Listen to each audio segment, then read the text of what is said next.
Ainda falta pouco mais de um ano para as próximas eleições nacionais, mas o clima nos bastidores políticos já é pré-eleitoral. A Câmara dos Deputados acaba de aprovar em plenário a volta das coligações partidárias nas eleições proporcionais, ou seja, para deputados federais, deputados estaduais e também para vereadores. E para conversar conosco sobre os efeitos dessa decisão, nós recebemos aqui no programa Espaço Aberto, pela TV e Rádio Câmara Bauru, em formato virtual, a professora da Unesp e cientista política Maria Tereza Kerbaui, nossa convidada hoje no programa. Eu gostaria de agradecê-la mais uma vez por estar conosco, professora. Olá, Lidiane, muito obrigada pelo convite e muito prazer em estar com vocês novamente para podermos conversar sobre esse tema.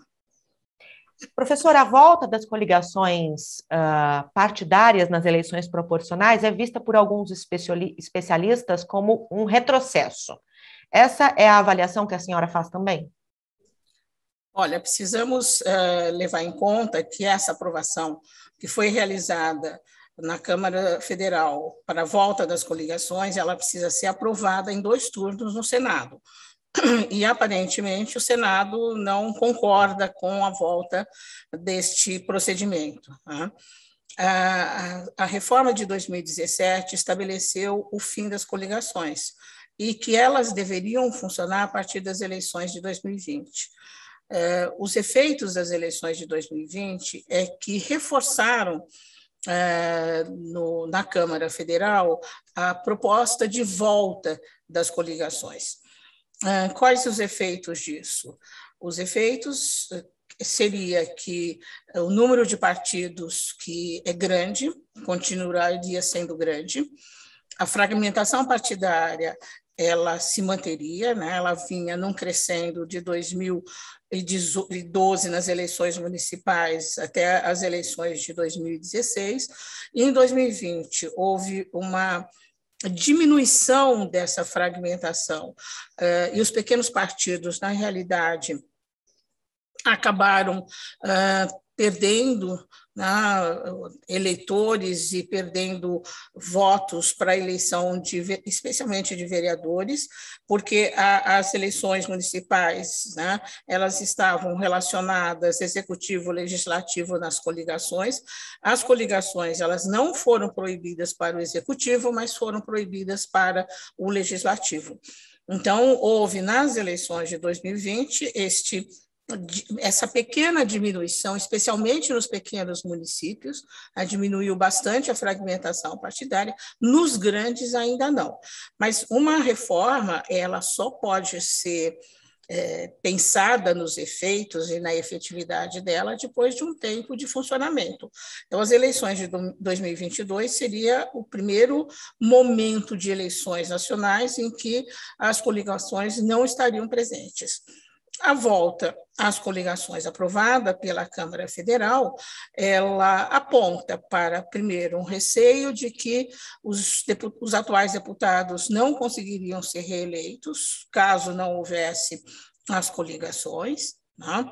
E que os pequenos partidos eles teriam que encontrar outros arranjos para poderem sobreviver, juntar com partidos, fazer as tais as federações partidárias, enfim, teria que haver uma mudança nesta relação dos números de partidos para que houvesse a continuidade desses pequenos partidos que, por conta da cláusula de barreira também, eles poderiam ser eliminados em 2022. Bom, de uma forma bem didática, para quem nos acompanha, né, e não conhece muito o sistema antigo e nem sequer o sistema novo, entenda. Hoje o que nós temos é um sistema proporcional, sem coligações. Isso significa que o número de cadeiras de cada partido é definido pelo número de votos recebidos, ponto. Com a volta do sistema de coligações, é calculado o chamado quociente eleitoral. Como é feita essa conta, professora? Essa conta é feita com o número dos partidos. Na legislação de 2017, ela tinha uma regra que era os candidatos deveriam ter, para ocupar a cadeira, uma votação individual ou superior a 10%. Tá? E aí a nova métrica das distribuições das sobras, que seria o coeficiente eleitoral e a cláusula de barreira, elas garantiriam que os pequenos partidos pudessem entrar ainda teve um arranjo para que eles pudessem entrar. Então, era o candidato mais votado da coligação que entrava, e que obtivesse os 10% dos votos do total da coligação, e depois os outros candidatos da coligação. Então, isso garantiria que na coligação que houvesse pequenos partidos, né, partidos que não teriam condições de eleger sozinhos, né, sem a coligação, eles acabavam entrando nesse processo do coeficiente eleitoral. Uhum. Qual é o impacto dessas mudanças no caso dos puxadores de votos? A senhora até comentou sobre os políticos que não sobreviveriam, né? Que não sobreviveram ou não sobreviveriam dependendo do modelo adotado. Qual é o impacto no caso dos puxadores de votos, no caso da conta ficar restrita para os partidos ou com a volta das coligações? Olha, sem as coligações, isso complicaria, porque ele teria que ter, porque o coeficiente eleitoral para deputado estadual ou federal seria maior, né? Então, ele teria que ter um número maior de votos para poder se eleger.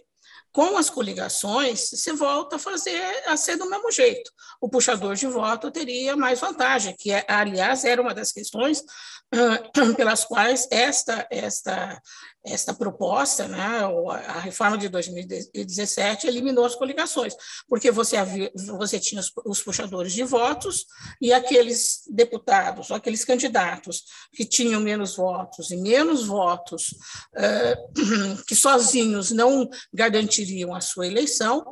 Então, você tinha aí, tem o célebre caso do Tiririca, tem outros casos que sempre são contados a respeito disso, e era uma tentativa de evitar que isso acontecesse. Com a volta das coligações, volta tudo a ser como era antes. E acaba tendo um estímulo à formação dos chamados partidos de aluguel também, né? Foi algo que a senhora já comentou. Porque na coligação também o que importa é o horário eleitoral, né? Você tem um ganho maior para participar no horário eleitoral. Aproveitando, já que estamos falando, já que a senhora comentou de horário eleitoral, muitas vezes o que a gente tem nesse cenário de coligações, né, nas eleições proporcionais, é a união de alguns partidos que não compartilham dos mesmos ideais, mas que estão apenas interessados em juntar o tempo de televisão e de rádio. Eu queria aproveitar esse gancho para pedir uma análise da senhora com relação à propaganda eleitoral nas redes sociais. Pelo olhar que a senhora teve nas últimas duas eleições, né, em especial na última eleição, que foi a eleição municipal, mas já não teve a coligação partidária para as eleições proporcionais, em que momento as redes sociais, as mídias, a internet se tornaram fundamentais para a campanha desses candidatos? Olha, as mídias sociais se tornaram fundamental a partir das eleições de 2018. A candidatura do atual presidente Jair Bolsonaro, né, atuou de forma incisiva nas redes sociais, né, desequilibrou esse formato de propaganda eleitoral que tinha anteriormente, que era nas mídias tradicionais, especialmente televisão, né, e causou muita surpresa, me parece, aos outros partidos que não conseguiram acompanhar a velocidade e a forma como a campanha do Jair Bolsonaro foi. Em 2020, houve um aprendizado em relação a isso. A minha avaliação é que houve uma perda da importância do horário eleitoral gratuito, não que ele deixou de ser importante, mas ele passou a ser importante junto com as redes sociais. Mas as mídias tradicionais continuaram sendo importantes, porque muitas das notícias ou do noticiário são replicadas nas redes sociais, às vezes como fake news, enfim, nos mais variados formatos, mas são replicadas nas redes sociais. E me parece que os partidos, nas eleições de 2020, aprenderam um pouco a trabalhar com isso. E mesmo os deputados senadores, né, e vereadores e prefeitos aprenderam que as mídias sociais são fundamentais para poder fazer a propaganda do seu partido, a propaganda da sua candidatura, ou mesmo a propaganda do seu governo. Uhum. Professora, ainda sobre essas mudanças, né? Nós tivemos pela Câmara dos Deputados a rejeição da proposta do chamado distritão, que é outro modelo também bastante criticado por especialistas, e há a informação de que a volta das coligações acaba sendo incompatível com o distritão, uma vez que esse sistema prevê que os votos fiquem somente com os mais votados. É esse o quadro? É esse o quadro, mas o distritão, na realidade, ele foi colocado como bode na sala. Quando houve uma enorme rejeição a respeito do distritão, que era inicialmente a proposta da relatora, né, da reforma, foi colocado a volta das coligações, porque no projeto inicial que foi para votação, havia possibilidade de rejeitar o distritão, ao rejeitar o distritão, passaria a volta das coligações. Na realidade, como o distritão não houve um recebimento adequado, né, uma recepção adequada por parte dos deputados, foi incorporada a questão das coligações para que ela pudesse ser votada e aprovada e se deixado de lado a coisa do distritão. Ele realmente é um sistema ruim, né? Poucos países adotam o distritão no formato em que foi proposto, e era proposto cada estado seria um distrito territorial, seria muito confuso isso, né? Mesmo porque haveria a perda de partidos, né? Porque é o candidato mais votado que seria eleito, enfim, tinha uma série de questões que foram pensadas, e pensadas negativamente sobre o distritão, e a partir dessa rejeição ao distritão foi colocada a questão da volta das coligações. Seria um formato diferente do que é adotado, por exemplo, pelos Estados Unidos. Sim, seria diferente, porque também ali é meio um voto misto, né? Então, isso seria diferente. Professora, quando a gente fala em coligação partidária, em distritão, em coligações e volta e fim das coligações partidárias para as eleições proporcionais, eu queria uma análise da senhora com relação à representatividade, né? Porque a gente sabe que um modelo em detrimento do outro acaba favorecendo mais ou menos a pulverização dos candidatos, a pulverização dos partidos. Mas qual seria o modelo, na avaliação da senhora, que favoreceria mais a representatividade? Olha, você tem que pensar que num sistema democrático, a representatividade ela deveria ser do partido e depois do candidato. No formato das coligações eleitorais, ela é muito mais a representatividade do candidato e menos do partido. E a ideia do fim das coligações é de que haveria um fortalecimento dos partidos. Não teria essa questão que, por exemplo, você levantou um pouco lá para trás, que é a questão de partidos que se coligam sem nenhuma adesão ideológica ou de propósitos, né? Sem a coligação, você fortalece o partido e fortalece a representação das propostas do partido, né? Ele é obrigado a apresentar a proposta, porque se você elege candidatos, né, que estão numa coligação e que não tem, com partidos com diferentes interesses e diferentes programas, você não está votando num programa de partido, você não está votando numa proposta de partido, você está votando num indivíduo.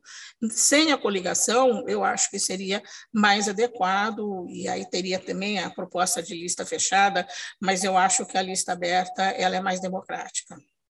Bom, para valer, então, nas eleições de 2022, nessas mudanças têm que ser promulgadas até março, até o começo de outubro, aliás, mas como é uma mudança constitucional, ainda precisa dos 2 turnos de votação, não só na Câmara, como no Senado, como a senhora já colocou aqui para a gente. A expectativa é que possa haver algum entrave ali no momento em que for ao plenário no Senado.